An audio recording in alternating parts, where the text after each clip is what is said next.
நகரில் formula 4 car பந்தயம் June மாதத்திற்கு பிறகு நடத்தப்படும் என சென்னை உயர்நீதிமன்றத்தில் தமிழக அரசு தகவல் தெரிவித்திருக்கிறது. இது பற்றிய கூடுதல் விவரங்களை எமது செய்தியாளர் சுரேஷிடம் கேட்டு பெறலாம். வணக்கம் சுரேஷ், உங்களுடைய தகவல் என பதிவு பண்ணுங்க. வணக்கம். சென்னை தீவுத்திடலை சுற்றி ஃபார்முலா 4 கார் பந்தயம் நடத்த திட்டமிடப்பட்டது. இதற்கு தடை விதிக்க கோரி ஏராளமான வழக்குகள் உயர்நீதிமன்றத்தில் தாக்கல் செய்யப்பட்டுள்ளன.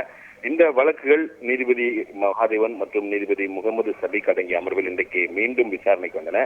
அப்போது இந்த கார் பந்தயம் நடத்துவது குறித்த அரசின் நிலைப்பாடு என்ன என்று நீதிபதிகள் அரசு தரப்புக்கு கேள்வி எழுப்பினார்கள். இதற்கு பதிலளித்த தமிழக அரசின் தலைமை வழக்கறிஞர் PS ராமன், மழை வெள்ளம் காரணமாக இந்த கார் பந்தயமானது தள்ளி வைக்கப்பட்டதாகவும் ஜூன் மாதத்திற்கு பிறகு இந்த பந்தயம் நடத்த திட்டமிடப்பட்டுள்ளதாகவும் தெரிவித்தார். மேலும் பந்தயம் நடத்துவதற்காக ராணுவம், கடற்படை ஆகியவற்றிடம் தடையில்லா சான்று பெற்றுள்ளதாகவும், ஓமந்தூரார் மருத்துவமனையிலிருந்து பந்தய வழித்தடம் 100 மீட்டர் தூரத்தில் உள்ளதால் அந்த இடத்தை கடக்கும் போது ஒலி கட்டுப்பாடு கடைபிடிக்கப்படும் எனவும் மருத்துவமனையும் அதற்கு அனுமதி அளித்துள்ளதாகவும் தெரிவித்தார்.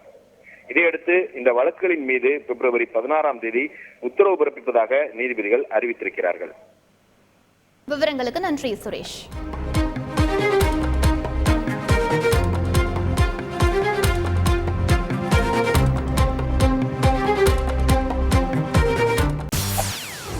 செய்திகளை உடனுக்குடன் தெரிந்து கொள்ள உடனே சப்ஸ்கிரைப் பண்ணுங்க.